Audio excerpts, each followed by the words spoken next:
मित्रों नमस्कार। आज हम चर्चा करेंगे मुगल साम्राज्य के कुछ महत्वपूर्ण प्रश्नों के बारे में जो अभी आगामी असिस्टेंट प्रोफेसर एग्ज़ाम में म्यूजियम क्यूरेटर में विशेष रूप से उपयोगी रहेंगे। तो आइए हम शुरुआत करते हैं मुगल साम्राज्य के इन महत्वपूर्ण प्रश्नों से। सबसे पहला क्वेश्चन है, दीन पनाह नगर, इसकी स्थापना किसने की थी? मित्रों, दिल्ली में इस शहर की स्थापना दिल्ली में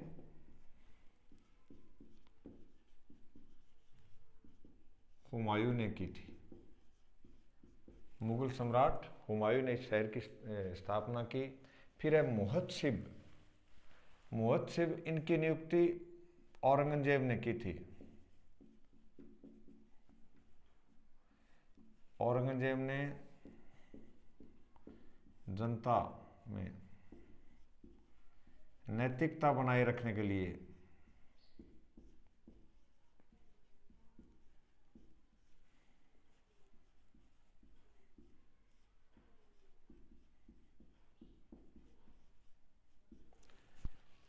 औरंगजेब ने जनता में नैतिकता, सदाचार, धर्म के अनुकूल आचरण, इन बातों को बनाए रखने के लिए मुहत्तसिब नामक अधिकारियों की नियुक्ति की थी। अब हम आगे चर्चा करते हैं मदद ए मास।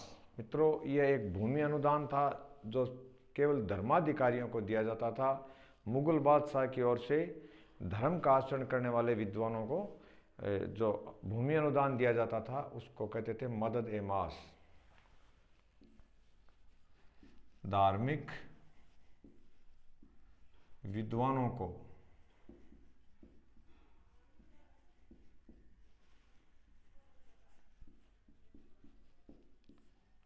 मुगल बादशाह से मिलने वाला भूमि अनुदान।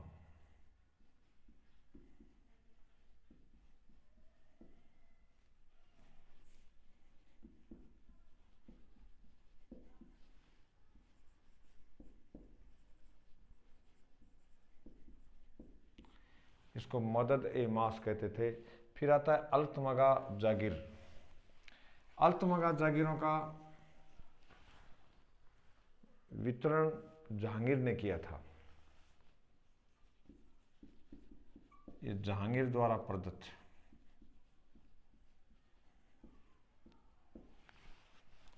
बहुत इनकी अलग अलग स्पेशल चीज़ें हैं। जैसे अकबर ने मनसबदारी शुरू की, जहांगीर ने उनमें दुअस्पा सीअस्पा वर्गीकरण कर दिया। किसी ने सफ़ेद संगमरमर का प्रयोग शुरू किया, किसी ने फारसी साहित्य पर ज़्यादा बल दिया, किसी मुगल सम्राट ने चित्रकला पर बल दिया। तो इन चारों पांचों मुगल सम्राटों की अलग अलग विशेषताएं वो बहुत बढ़िया तरीके से अपने को याद रखनी है। अल्तमगा जहांगीर है, ये जहांगीर के द्वारा प्रदत्त थी। दहसाला प्रणाली। मित्रों, दह का अर्थ है 10, यानी 10 साल, ये 10 वर्ष का भूमि बंदोबस्त। 10 वर्ष का भूमि बंदोबस्त, ये एक तरीके से कर वसूलने की प्रणाली थी। 10 वर्ष का भूमि बंदोबस्त जो अकबर ने, यानी 10 वर्ष के औसत के आधार पे इनका अनुमान, टैक्स का कैलकुलेशन करते थे 10 वर्ष के आधार पर, जो अकबर ने 1580 में शुरू की। ये जो 1580 का वर्ष है, ये अपने को बहुत अच्छे तरीके से याद रखना है। जैसे 1562, 1580 ये अकबर के कुछ महत्वपूर्ण वर्ष हैं। 1576 जैसे हल्दी का टीका युद्ध हो गया, तो अपने 10 साला प्रणाली का हो गया कि ये 10 साल के औसत को निकाल करके उसके आधार पर भू राजस्व का निर्धारण किया जाता था। फिर आता है दुअस्पा सीअस्पा, यानी ये जात और सवार से संबंधित थी। मुगल मनसबदारी प्रथा में इसका जो नया प्रयोग था वो किसने किया था? जहांगीर ने। जहांगीर ने यह कर दिया कि सवार जो होगा, अब उसको जात, अपने जात से डबल सवार रखने पड़ेंगे, यानी दुअस्पा। मनसबदारी में यह परिवर्तन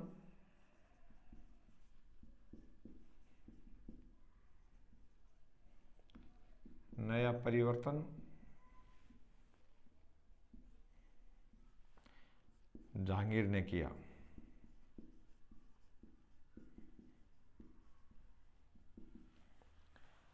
फिर आता है मित्रों सतनामी विद्रोह है, और इसके साथ मैं एक और विद्रोह लिखता हूं, जाट विद्रोह है।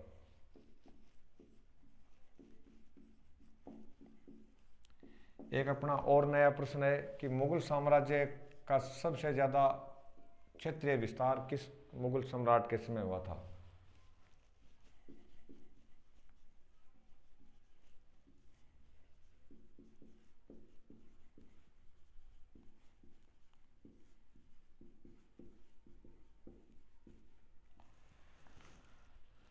मित्रों मुगल साम्राज्य का सर्वाधिक विस्तार औरंगजेब के समय में हुआ था। दक्षिण में भी इसने साम्राज्य को बहुत लंबे क्षेत्रफल में बढ़ाया था। उत्तर में पहले से स्थापित था ही, और 50 साल के शासनकाल में औरंगजेब ने युद्ध ही युद्ध लड़े थे। तो ये औरंगजेब का काल है, सर्वाधिक विस्तार। और सबसे ज़्यादा विद्रोह भी औरंगजेब के काल में हुए थे। तो औरंगजेब के काल में ये मित्रों कई बार प्रश्न पूछा गया है कि जाट विद्रोह का नेता कौन था? तो गोकुल जाट ने औरंगजेब के खिलाफ विद्रोह किया था।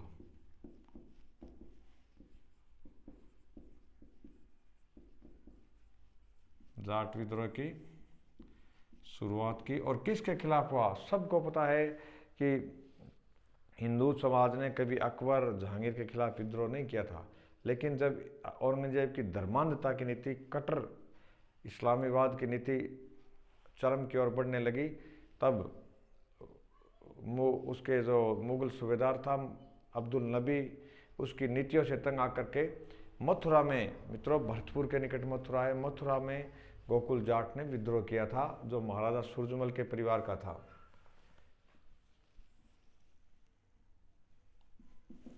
और फिर आता है ये सतनामी विद्रोह। मित्रों ये नारनौल में हुआ था। नारनौल हरियाणा में है। नारनौल में सतनामी एक संप्रदाय है जो दादू दयाल के अनुयायी थे, इन्होंने विद्रोह किया था, सतनामी विद्रोह।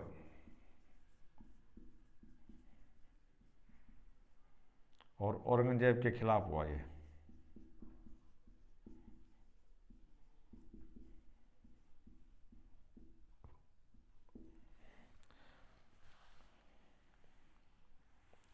फिर आता है मुहर। मुहर नामक एक जो सिक्का था, यह मुगल काल का सबसे महत्वपूर्ण सिक्का था, सबसे ज़्यादा मूल्य का सोने का सिक्का था। तो मित्रों इसमें आप लिखें मुगल काल का सबसे ज़्यादा मूल्य का सिक्का, मुगल काल का सर्वाधिक मूल्य का मूल्य की स्वर्ण मुद्रा या सोने का सिक्का। फिर ये आता है शाह मंसूर को जहांगीर ने कौन सी उपाधि थी, कौन सी उपाधि दी थी? तो इसमें ये जहांगीर के समय का एक महत्वपूर्ण चित्रकार था, और इसको नादिर उल उसर की उपाधि दी थी। जहांगीर ने इसको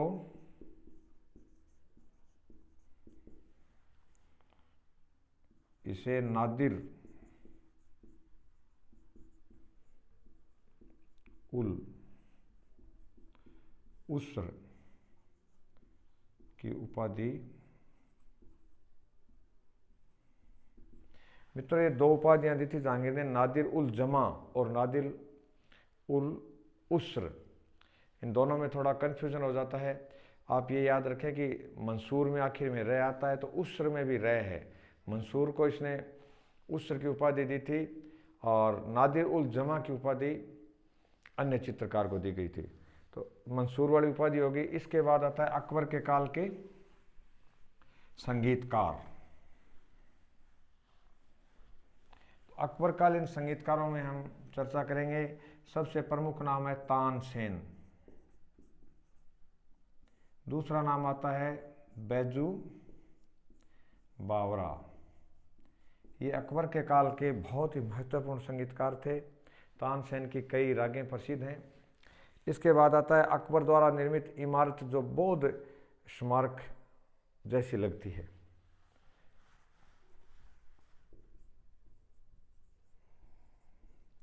यह प्रश्न मित्रों कई बार आया हुआ है। लास्ट क्वेश्चन है, अकबर द्वारा निर्मित इमारत, इसका जवाब है पंचमहल,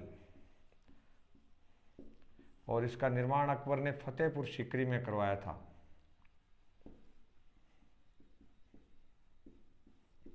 फतेहपुर सीकरी अलवर, इसके भरतपुर और आगरा के बीच एक स्थान है जो अकबर की राजधानी हुआ करता था आगरा के बाद।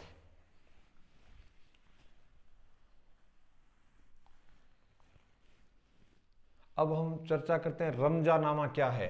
मित्रों, रमज का अर्थ होता है युद्ध। बहुत बढ़िया तरीके से याद रखें, युद्ध, और नामा का अर्थ होता है कहानी। तो इसका शाब्दिक अर्थ होगा युद्धों की कहानी।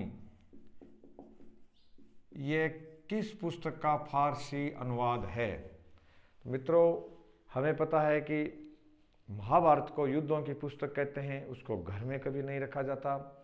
अकबर के समय में हिंदू धर्म ग्रंथों का, जैन धर्म ग्रंथों का सबसे ज़्यादा फारसी भाषा में अनुवाद हुआ था, इसलिए अकबर के काल को फारसी साहित्य का उषा काल भी कहते हैं या ग्रीष्म काल भी कहते हैं। तो रमजानामा किसका फारसी अनुवाद है? महाभारत का फारसी अनुवाद रमजानामा है। और अर्थ मैंने आपको बता दिया, रमज का अर्थ युद्ध होता है, महाभारत का फारसी अनुवाद। और ये अकबर के समय में हुआ था।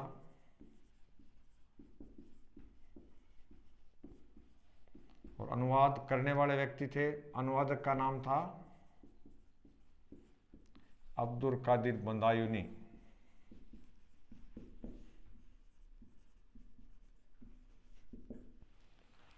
इसके बाद हम चर्चा करते हैं, रमजानामा हो गया, फिर आता है सिर-ए-अकबर। मित्रों, सिर-ए-अकबर, इसका जो उपनिषद है हमारे हिंदू धर्म के उपनिषद, उनका फारसी अनुवाद दारा शिकोह ने करवाया था। तो 52 उपनिषदों का उसने अनुवाद किया था। उन 52 उपनिषदों के अनुवाद का नाम है, फारसी अनुवाद का नाम है सिर-ए-अकबर, दारा शिकोह द्वारा।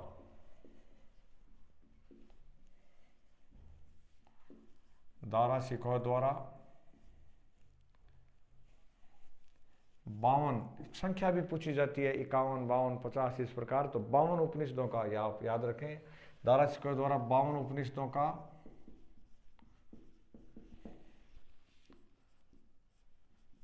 जो फारसी अनुवाद किया गया,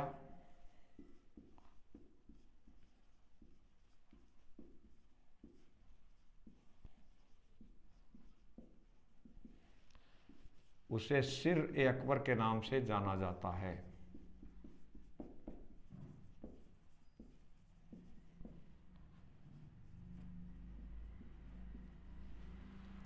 रमजानामा हो गया, सिर-ए-अकबर हो गया, फिर आता है अकबरनामा। तो मित्रों, अकबरनामा की रचना पूछी जाती है, अबुल फजल ने की थी।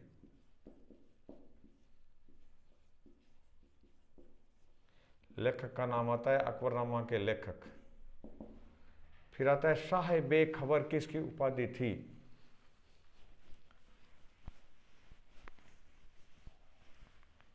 शाह बेखबर एक उत्तरकालीन मुगल सम्राट था, बहादुर शाह। उस बहादुर शाह को शाह बेखबर कहते थे। बहादुर शाह तृतीय नहीं है, जो 1857 की क्रांति के समय भारत का मुगल या अंतिम मुगल सम्राट था, वो बहादुर शाह तृतीय है। मित्रों, बहादुर शाह प्रथम। शाह बेखबर किसकी उपाधि थी? बहादुर शाह प्रथम की। फिर आता है 1857 की क्रांति के समय भारत के मुगल बादशाह कौन थे, और उनका मृत्यु स्थल भी आता है। तो मित्रों, ये थे बहादुर शाह जफर, बहादुर शाह जफर, या इनको बहादुर शाह तृतीय भी कहा जाता है। अंतिम मुगल सम्राट थे, और ये जफर उपनाम से कविताएं लिखा करते थे, अच्छे कवि भी थे, इसलिए इनके नाम के आगे टाइटल पड़ गया जफर। अंतिम मुगल बादशाह का मृत्यु स्थल मित्रों रंगून की मांडले जेल में अंग्रेजों ने उनको कैद कर दिया था। यहाँ से गिरफ्तार करके अलग अलग नेताओं को अलग अलग स्थानों पर रखा, कुछ को गोलियों से उड़ा दिया था, इनको कैद किया और इनको अंतिम समय में अपने मुल्क की 2 गज जमीन भी नसीब नहीं हुई। रंगून की मांडले जेल में कैदी के रूप में इनकी मृत्यु हुई थी। रंगून यानी बर्मा,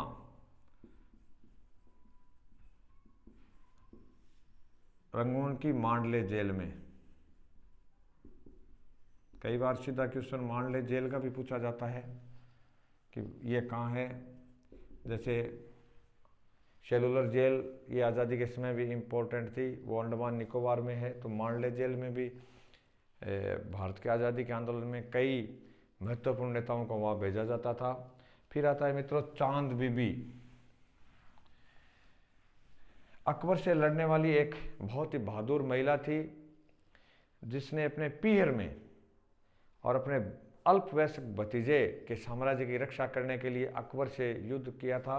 तो मित्रों इसमें हम याद रखेंगे कि अहमदनगर की शहजादी थी, यानी अहमदनगर की बेटी थी। अहमदनगर महाराष्ट्र में है। अहमदनगर को बचाने के लिए अकबर से संघर्ष किया। चांद बीबी ने अहमदनगर साम्राज्य को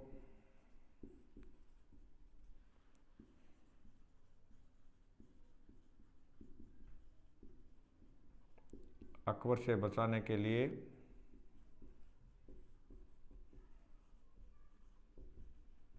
संघर्ष किया और अंत में चांद बीबी इस संघर्ष में मारी गई थी। फिर आता है मित्रों रामायण का फारसी अनुवाद किसने किया था। ये अकबर के काल में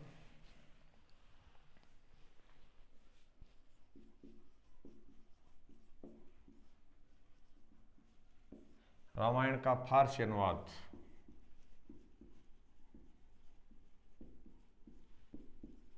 अकबर के आदेश से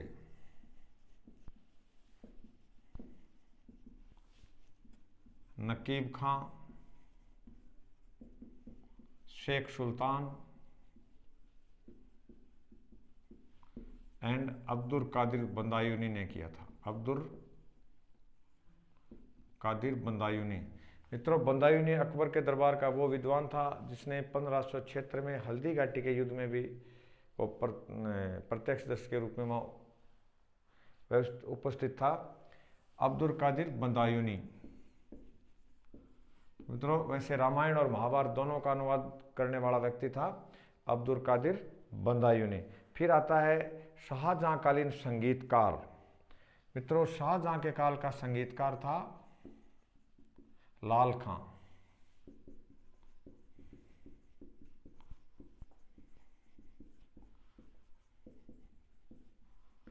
और इसको शाहजहां ने गुण समुद्र की उपाधि दी थी।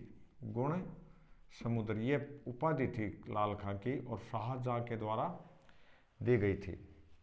एक प्रश्न ये इंपॉर्टेंट है कि मुगलों ने लाल संगमरमर को, लाल पत्थर के निर्माण को छोड़ करके सफ़ेद संगमरमर से पहली इमारत कौन सी बनाई थी। तो यह प्रश्न भी कई बार आया है।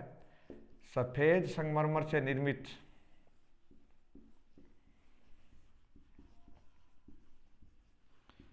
प्रथम मुगल इमारत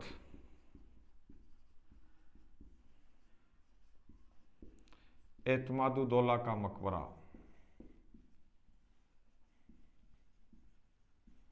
और इसका निर्माण जहांगीर ने करवाया था। और इसकी एक और विशेषता है कि पहली बार पिट्राडोरा का प्रयोग किस इमारत में हुआ। यह प्रश्न भी कई बार आ चुका है, तो यह भी इसी में हुआ था। पहली बार पिट्राडोरा का प्रयोग। पिट्राडोरा एक सजावट होती है, यह भी मित्रों इस एतमादुद्दौला के मकबरे में हुआ था। और शाहजहां ने तो लाल पत्थर का प्रयोग एकदम से छोड़ दिया था और सफ़ेद संगमरमर का उसने प्रयोग शुरू किया था। फिर आता है कि फारसी साहित्य का उषा काल। ये अकबर का काल है मित्रों। फारसी साहित्य का उषा काल या ग्रीष्म काल, यानी मतलब सबसे ज़्यादा प्रगति किस समय में हुई थी। फारसी साहित्य का उषा काल। ये इसका जवाब है अकबर का काल।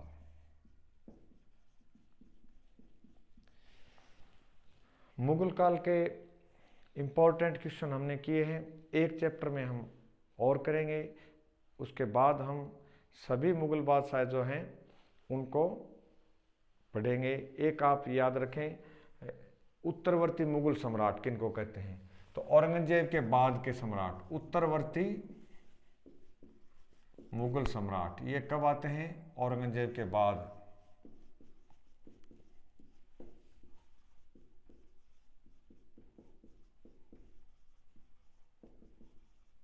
इसके बाद जितने भी हुए हैं उनको उत्तरवर्ती मुगल सम्राट कहते हैं।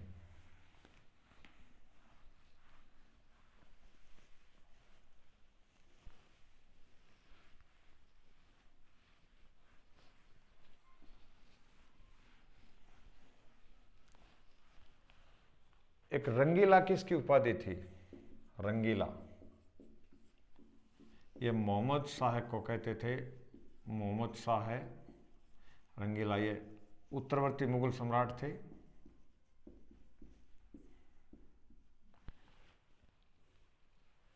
ये मित्रों अपना मुगल काल के कुछ महत्वपूर्ण प्रश्न हमने किए हैं। आप इनको बढ़िया तरीके से पढ़ें, इनको बहुत बढ़िया तरीके से याद रखें। ये बहुत इंपॉर्टेंट क्वेश्चन है।